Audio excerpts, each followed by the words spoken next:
नेहमीच्या थांब्यावर शाळेची बस थांबली आणि बसमधून म्लान चेहरे झालेली थकलेली 4-5 फुलपाखरे उतरली. बसजवळ उभ्या असलेल्या आपल्या माणसांना पाहताच चिमुकल्यांचे चेहरे उजळले. हास्याची एक मनमोहक छटा प्रत्येकाच्या चेहऱ्यावर उमटली. परंतु ते हसणे त्यांची शारीरिक आणि मानसिक अस्वस्थता स्पष्ट करत होते. बसमधून उतरणाऱ्या माधवला त्याची आजी दिसली. दोघांनी एकमेकांना पाहताच आजीने दोन्ही हात पसरले. माधव आजीच्या कुशीत शिरताच त्याच्या पाठीवर डोक्यावर हात फिरवत आजी म्हणाली, "आला ग माय, माझा माधव राजा. किती सुकलंय ग माझं बाळ. डब्बा खाला ना?" होकारार्थी मान हलवणाऱ्या 5 वर्षीय माधवला त्याच्या नकळत एक स्फूर्ती मिळत गेली. तो ताजा तवाना होत गेला. जणू दिवसभर उन्हात उभे राहून कोमेजलेल्या इवल्याशा रोपट्याला पाण्याचे 2-4 घोट मिळाल्याप्रमाणे माधवही आजीच्या स्पर्शाने टवटवीत झाला. आजीचे बोट धरून तो त्या भव्य इमारतीत असलेल्या त्याच्या सदनिकेजवळ आला. आजीने कुलूप काढल्याबरोबर आजीला ढकलत माधव घरात शिरला. विस्तीर्ण बैठकीत असलेल्या सोफ्यावर पाठीवरचे ओझे फेकले. कोपऱ्यात जणू त्याची वाट पाहत असणाऱ्या त्याच्या कारमध्ये तो धावतच गेला. कारमध्ये बसताच त्याला प्रचंड आनंद झाला. त्या आनंदाच्या भरात त्याने कार पळवायला सुरुवात केली. त्यावेळी तो त्या बैठकीचा महाराजा होता. 1 तासाने म्हणजे बरोबर 6 वाजता त्याचे आई वडील कंपनीतून येणार होते. "माधवा, झाले का तुझे सुरू? आधी हातपाय धुवून घे, काय खायचे ते सांग आणि मग कार पळव." "थांब ना ग आजी, दिवसभर मला कारमध्ये बसायला मिळते का?" माधवने विचारताच आजी म्हणाली, "तुला कार खेळायला मी कधीतरी नाही म्हणते का?" "बरे बाप्पा," असे तणतणत माधव न्हाणीघरात गेला. नळाची तोटी चालू करून त्याने हाताच्या उंजळीत पाणी घेतल्यासारखे केले. उंजळ चेहऱ्यापर्यंत जाईपर्यंत बरीच रिकामी झाली. तसेच दोन्ही हात चेहऱ्यावर फिरवताच कसाबसा ओला झालेला चेहरा तिथे असलेल्या टॉवेलने खसखस पुसून तो पुन्हा बैठकीत आला. तितक्यात आजी दूध बिस्किट घेऊन आली. तिने विचारले, "हातपाय धुतले ना? शाब्बास. चल, हे सारे संपवून टाक." "आजी ग, भूक नाही ना?" असे म्हणत माधवने कार बैठकीच्या दुसऱ्या टोकाला पळवत नेली. आजी आपल्याकडे येत असल्याचे पाहून त्याने कार आजीच्या दिशेने न्यायला सुरुवात केली असल्याचे पाहून आजी थांबली. तिला वाटले, माधव आपल्याकडे येतोय, त्याला इथेच थांबवून घास भरवावा. परंतु कसले काय? माधवने आजीच्या जवळ कार येताच असे जोराने वळण दिले की डोळ्याचे पाते लवते न लवते अशा वेगाने त्याची कार आजीच्या मागे असलेल्या कोपऱ्यात पोहोचली. आजी आश्चर्याने मागे वळून बघत असताना तिच्या कानावर माधवचे खळाळून हसणे पडले. त्याच्या चेहऱ्यावर कसे फसवले असे मिश्कील भाव होते. त्या दोघांचा तो शिवाशिवीचा खेळ रंगला. तो खेळ त्या आजी नातवास नवीन नव्हता. काही झाले तरी माधव आजीच्या हाती लागायचा नाही. आजीला त्याच्या कारसोबत भरभर चालताना दम लागायचा. श्वास वर झाल्याची जाणीव होताच मधूनच तिला सोफ्यावर बसून पाण्याचा घोट घ्यावा लागे. ते पाहून माधवला आनंदही होय आणि तो आजीला चिडवून म्हणे, "हैशा, आजी हरली. हरली रे हरली, आजी हरली." माधवचे खळून हसणे, त्याला झालेला आनंद आजीसाठी जणू प्राणवायूचे काम करीत असे. माधवच्या मागे पळताना झालेला त्रास ती क्षणातच विसरून जाई. ताजीतवानी होऊन पुन्हा त्याच्या मागे जात असे. त्या दिवशी माधवने आजीला पळवले, दमवले. ती रडवेली झाली. आजीला खूप दम लागला. तितक्या दारावरची घंटी वाजली आणि माधवची कार कोपऱ्यात जाऊन उभी राहिली. दम लागलेल्या अवस्थेत, नीट बोलता येत नव्हते अशा अवस्थेत आजी दाराकडे निघाली. जाता जाता माधवकडे बघत बोटाच्या इशाऱ्याने ती थांबली. "थांब जरा, आईबाबांना तुझे नावच सांगते." स्वतःचे दोन्ही कान पकडून माधवही इशारा करून म्हणाला, "सॉरी, सांगू नकोस ना ग प्लीज." माधवची ती कृती पाहून आजीने हसत हसत दार उघडले. आजीची तशी अवस्था पाहून माधवच्या आईने घाबरून विचारले, "आई, काय झाले? तब्येत बरी नाही का? खूप दम लागलाय. दवाखान्यात जायचे का?" माधवच्या बाबाने विचारले. तोपर्यंत थोडाफार दम व्यवस्थित होताच आजी म्हणाली, नको. हा काय माझा डॉक्टर? अच्छा, म्हणजे आजही लाडक्या नातवाने त्रास दिला." "आई, काही बोलू नकोस. मी कशाला आजीला त्रास देईल? आजीच मला त्रास देते. शाळेतून आल्यावर हातपाय धु, हे खाय, ते खा, हे पी, ते पी, नुसती बोर करते मला." "माधव, उगीच काहीतरी बडबडू नकोस."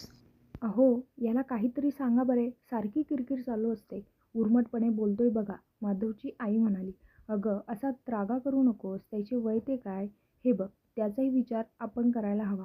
सकाळी गाढ शांत झोपेत असताना त्याला उठावे लागते. लगेच तयार होऊन घराबाहेर जावे लागते. लेकरू दिवसभर बाहेर असते ग." बसमधून उतरताना त्याच्या चेहऱ्याकडे पाहिले की माझेच डोळे भरून येतात.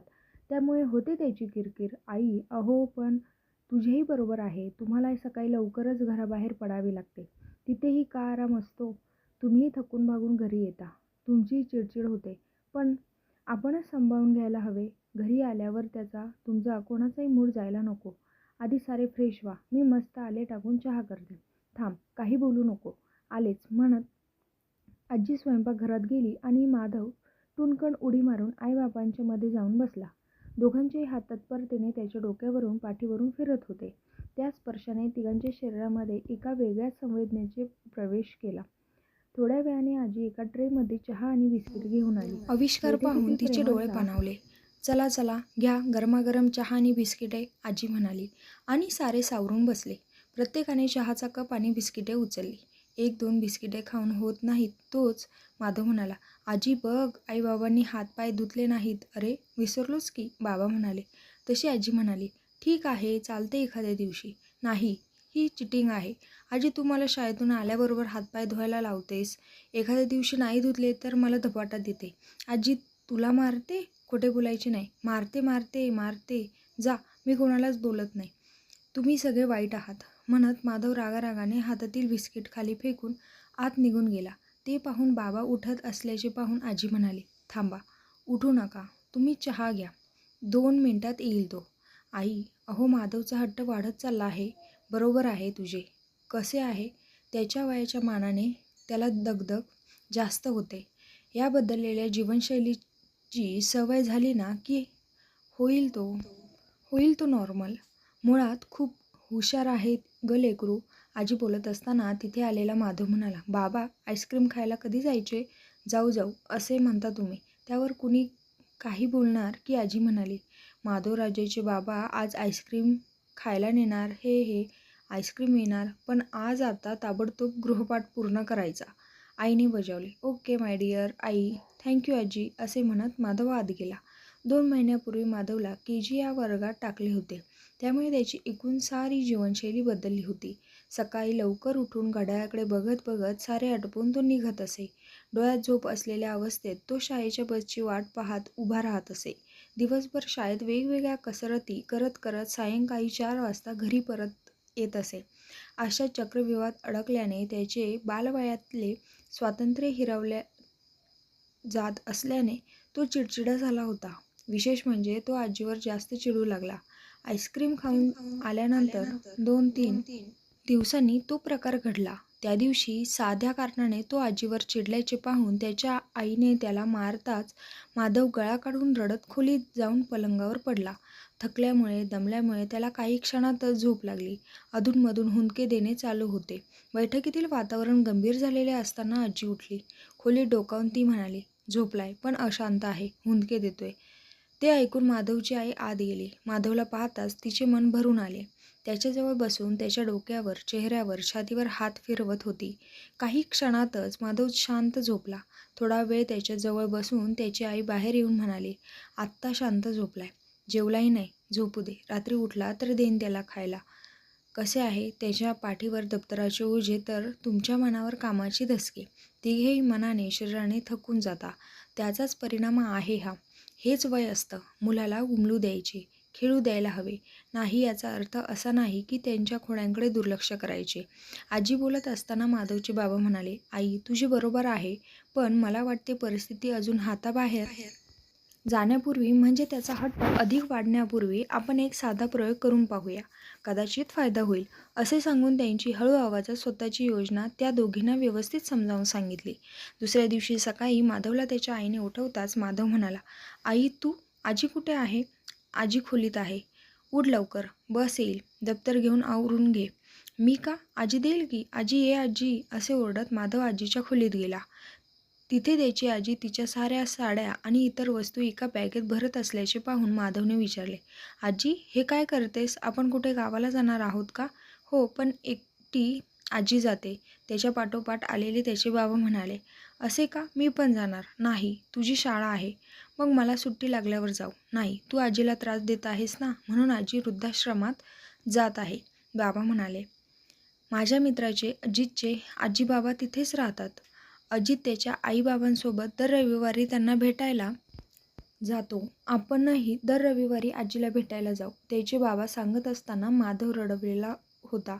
ओरडून म्हणाला, नाही, मी पण आजीसोबत जातो तिकडे. मग तुम्हीच या तिकडे आम्हाला भेटायला. म्हणताना माधवचे डोळे भरून आल्याचे सर्वांना जाणवले. तिथे मुलांना राहू देत नाहीत. बाबा म्हणाले, नाही, नाही म्हणजे नाही. मी आजीला जाऊन देत नाही, असे म्हणणाऱ्या माधवला यावेळी स्वतःचे रडणे आवरता आले नाही. आजीच्या कमरेला घट्ट मिठी मारून रडत रडत तो म्हणाला, आजी, आजी, आजी ग, नको ना ग तू जाऊ.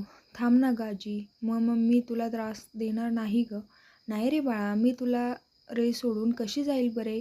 बोलताना आजीच्याही अश्रूंचा बांध फुटला.